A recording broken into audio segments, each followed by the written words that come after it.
What's up, everybody? Man Cave here. Figured I'd go ahead, since it's an absolutely nasty day outside today, I'd go ahead and give you guys a another build series on the Axial Exo Terror, not Terra, I'm calling it the Terror Buggy.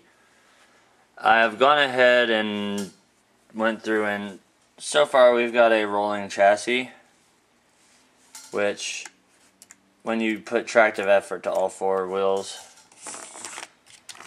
I'm going to show you guys real quick, set you guys down, but when I turn both wheels in the rear, we've got a working, full working four-wheel drive. Now, there was a revision on step 16. Which, of course, all you guys know that they come with them. There's a revision for step 6, step 11, but there's also another revision for the steering on 16. There's additional part here of the washers. These washers are additional, because originally it was just sitting on top of the bearings, but now there's a little washer that goes in between the two on your steering bars down here, which, of course, as you can see on mine, I've got the brace locking it down. We've got our independents all the way around done. Dog bones are all installed. I've got the spur. The bulkhead up here has all been completely done with the brace. The rear bulkhead I still have to attach the brace piece to run in. But underneath, we're all good to go. Get that all taken care of. And basically, all I have left to do is install the rear brace on it, which, let me go ahead and look for it. It's right here. Make sure there's nothing else in that parts tree. Here's our rear brace, which comes off to the side of the drive shaft. So you know what? I'm actually going to install this right now, seeing how it'd be the perfect time to do it. Since I'm down here and I've got the camera out, I'm going to install our last brace. Now, yes, I am using a hex driver now because it's a lot faster, a lot easier. And as always, when working with plastic, to be very, very careful that you don't strip anything out. If you strip anything out, you're pretty much digging yourself a nice little hole.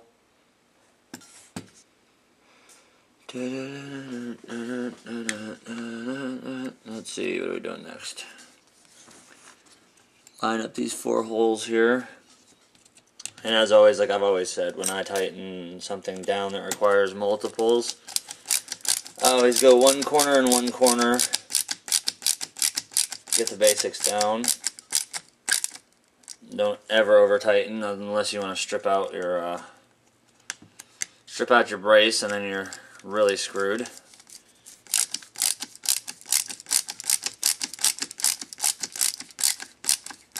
I've got to say, so far too, also, out of this, all the kits I've built, this one right here has been the most labor intensive, but it's understandable seeing what it's supposed to put up with. I mean, obviously, I'm going to be running brushless in it, so it's going to be under a lot of power. And the only thing I am worried about still, and Squirrel brought it up in his video, was the diff cups on these are plastic. Everything else is heavy-duty steel gears in it, but your diff cups are plastic, so there is going to be some flex. So he brought up a very, very, very good point with that, and I just use that screw basically to start it out. Now see, it's telling me to use 2 of the countersunk screws, but I'm not seeing any countersunk screws left that aren't like 4 miles too long. So that's when you rely on trusty parts bin full of goodies here.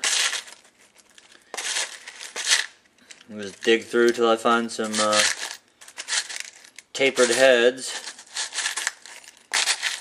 that are short enough to go in there, like this here. Perfect. So it'll go right in where it's supposed to and not be too much.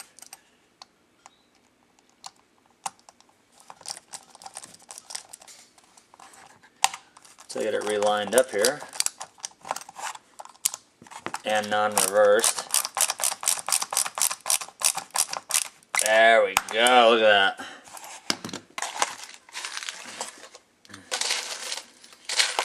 Of course, there was a lot of company over here in the Man Cave studio yesterday, so things kinda weren't getting built, I'd say 100%, so I had to stop for a while. And with today being just such a nasty day, I figured I'd go ahead and keep cranking on this build, and yes, that is thunder. Give you guys another build video. So there, we are completely done now with the chassis strengthening. The bulkheads now are both fully supported, and basically the next step that's going to go in is we're going to be taking and putting the motor mount, which is nice about the Axial. On this one, it just slides into place in a groove. It's actually pretty nice. I like the way it works. Of course, watch, I'm in front of the camera, so it's not going to want to slide together as it's supposed to.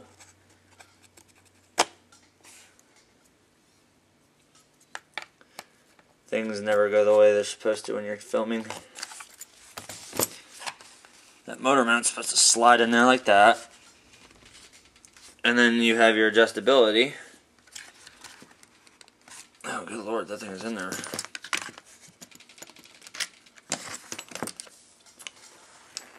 Now, you guys do know that I will be running the Certex Roar approved brushless system in mine to give it that little bit of raw muscle that it needs, but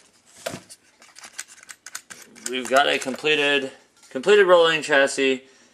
We've got to put the motor in, we got to put the pinion on, so now we get to go down here and open up bag F, which of course they give you another different motor mount, which I probably shoved the wrong one in, which would explain a lot. So we're going to open parts bag F.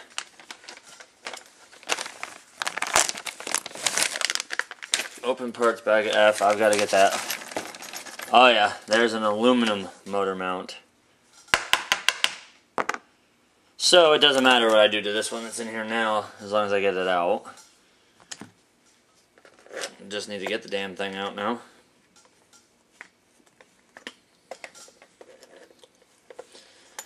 Come on. There we go.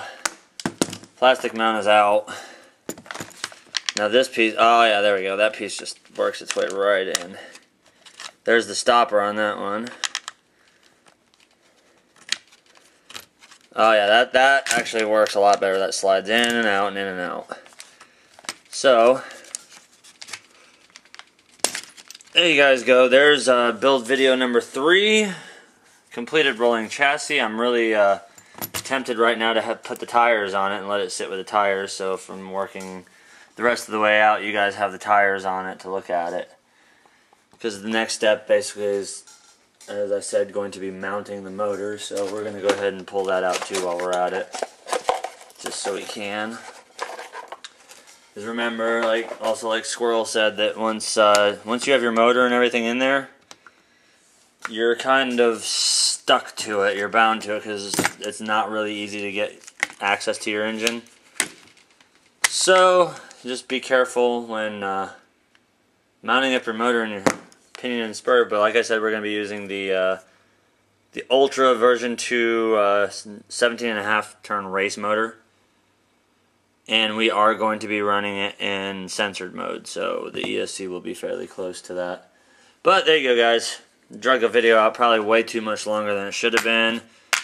But that is build video number either 3 or 4. I'm going to have to go through it and look. And of course it will be appropriately titled the correct build number. So, hope you guys enjoyed it. Man Cave out.